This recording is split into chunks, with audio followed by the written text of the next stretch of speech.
Hello students. अब जो हम टेस्ट पढ़ने जा रहे हैं वो है water absorption test of stone. तो जैसे कि नेम सजेस्ट कर रहा है, इसमें हम देखेंगे कि कितना amount of water respect to its weight ये एब्जॉर्ब कर रहा है। तो ये हमें टेस्ट करने की जरूरत क्यों है? क्योंकि जितना भी वाटर एब्जॉर्ब करेगा कोई भी बिल्डिंग मटेरियल, उतने ही उसकी स्ट्रेंथ पैरामीटर्स वीक होते जाएंगे। तो हम नहीं चाहते कि वो ज़्यादा वीक स्टोन यूज करे, इसलिए हम चाहते हैं कि मिनिमम वाटर एब्जॉर्प्शन हो। और वाटर एब्जॉर्प्शन वो हमको यहाँ से निकालना पड़ेगा इस टेस्ट के थ्रू। और इस टेस्ट की खासियत ये है कि इसको अगर हम थोड़ा सा एक्सटेंडेड करें तो हम स्टोन की बहुत सारी प्रॉपर्टीज को डिटरमाइन कर सकते हैं। तो देखिए ये कैसा प्रोसीजर कैसा होता है। तो इस केस में हम लेंगे सैंपल लेंगे जिसका अप्रोक्सीमेट वेट जो ना ये सैंपल क्यूब रहेगा, और इसका सैंपल वेट जो है वो लगभग 50 ग्राम है। क्योंकि ये एग्जैक्ट हमने अंदाजे से लिया है तो इसलिए हम अप्रोक्सीमेटली 50 ग्राम्स का ले रहे हैं। और यहाँ पर हम इसका वेट कर देंगे W1। Let's say this is W1।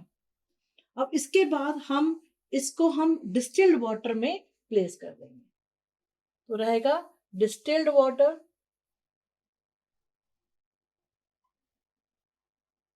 For 24 hours. तो 24 घंटे इसको जब हम उसमें रखेंगे उसके बाद निकालेंगे बाहर। इसको डैम्प क्लॉथ से इसका जितना एक्स्ट्रा वाटर है वाइप ऑफ कर देंगे। और वाइप ऑफ करने के बाद फिर हम इसका अगेन वेट लेंगे। That weight would be W2। ठीक है। तो wiping off water with damp cloth. Damp cloth इसलिए हमने यूज किया है ताकि ये कोई एक्स्ट्रा वाटर स्टोन में से खींच न ले। तो ये W1 हो गया, ये W2 हो गया। अब उसके बाद हम क्या करेंगे, उसी कोन क्यूब को फ्रीली सस्पेंड करेंगे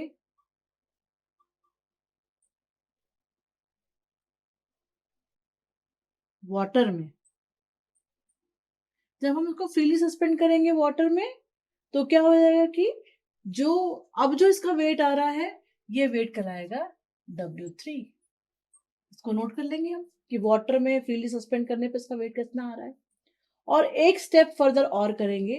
वो क्या करेंगे कि आप बॉइलिंग वाटर लेंगे और इस बॉइलिंग वाटर में उस क्यूब को 5 आवर्स के लिए रख देंगे। तो अब आपका जो कंटेंट है ये बॉइलिंग वाटर में रहा। अगेन फिर हम इसको बाहर निकालेंगे।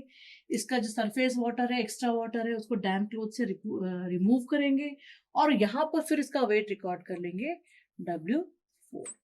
तो आपने 4 स्टेजेस पर इसका वेट रिकॉर्ड कर लिया। अब इन चारों वेट की हेल्प से आप बहुत सारी प्रॉपर्टीज इसकी निकाल सकते हैं।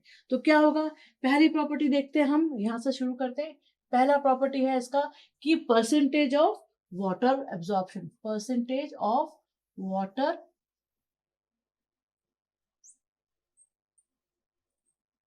एब्जॉर्प्शन, कितना परसेंटेज ऑफ वाटर एब्जॉर्ब कर रहा है बाय वेट।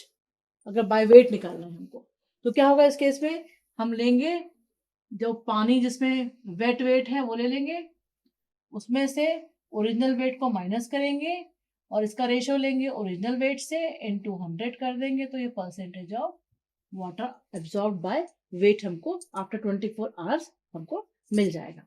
अब ये percentage of water absorb by volume निकालना है अगर आपको, तो वो भी आप यहाँ पे निकाल सकते हैं।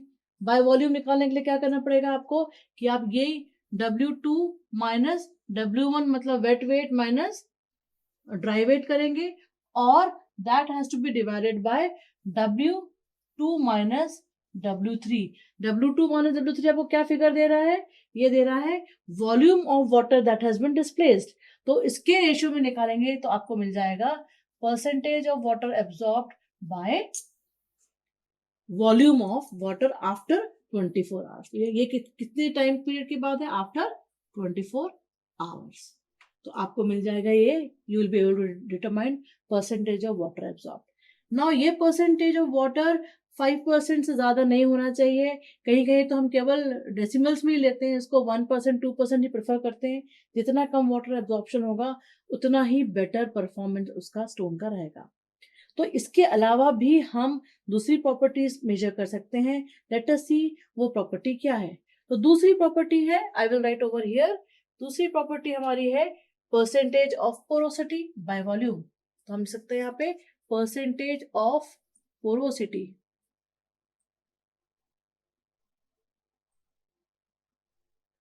By volume. ओके, अगर बाय वॉल्यूम निकालना है तो क्या करना होगा इसमें? हमको W4 minus W1 divided by क्या? जो वाटर डिस्प्लेस हुआ है, that is W2 minus W3 and this into 100 will give you percentage of porosity by volume। अब अगर आप चाहें कि आप इसके अलावा तीसरी चीज भी निकालें, तीसरी चीज क्या है? डेंसिटी। डेंसिटी क्या होता है? Weight upon volume. ओके, कितना वेट अपॉन वॉल्यूम निकालना है तो वो आप निकाल सकते हैं।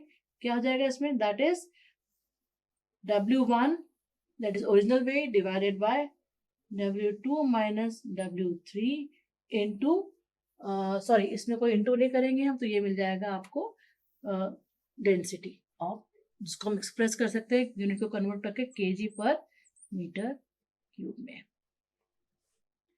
फिर हम निकाल सकते हैं स्पेसिफिक ग्रेविटी। जो नेक्स्ट चीज आप इस डेटा से निकाल सकते हैं वो है स्पेसिफिक ग्रेविटी। तो लेट अस सी कि हम स्पेसिफिक ग्रेविटी कैसे डिटरमाइन करेंगे। तो स्पेसिफिक ग्रेविटी क्या होता है? किसी भी ऑब्जेक्ट का weight upon the ratio of its weight upon the ratio of any standard material like water. Okay, तो at 4 degree temperature, standard temperature पे हम इसको डिटरमाइन करते हैं। तो आप देखें इसको कि अगर इसमें ये आप कैसे डिटरमाइन करेंगे, जो डेटा आपके पास गिवन है इसमें से। तो if you take ratio of W1:2, जो वाटर वहां पर वाटर की उससे अगर आप करें, that will be, this will give you again the specific gravity of the stone. Again आप सैचुरेशन कोफिशिएंट भी निकाल सकते हैं यहाँ पर। तो सैचुरेशन कोफिशिएंट कैसे निकालेंगे आप? बहुत सिंपल है कि सैचुरेशन कैपेसिटी होती है वाटर एब्जॉर्प्शन जो हुआ है दैट अपॉन टोटल पोरोसिटी। जितने भी पोर्स वहां अवेलेबल है उसमें कितना वाटर एब्जॉर्ब किया, इसका रेशियो निकालना है। That would be W2 minus W1, कितना वाटर एब्जॉर्ब हुआ ये, और पोरोसिटी क्या होगी? W4 minus W1। तो ये रेशियो आपको दे देगा सैचुरेशन कोफिशिएंट। तो केवल एक टेस्ट किया आपने और आपको जो भी डेटा इसमें से चाहिए वो डेटा आपको मिल सकता है। तो ये वाटर एब्जॉर्प्शन टेस्ट जो है बहुत इंपॉर्टेंट है, जो आपको बहुत सारा आउटपुट देता है। तो आपको अगर रिक्वायर्ड हो तो सारे आउटपुट लीजिए, और केवल आपको निकालना है वाटर एब्जॉर्प्शन बाय वेट। तो ये वाला जो वैल्यू है ये आपको water absorption by weight determine करके दे देगी आफ्टर 24 आवर्स। तो आपने देखा कितना यूजफुल टेस्ट है ये। Thank you.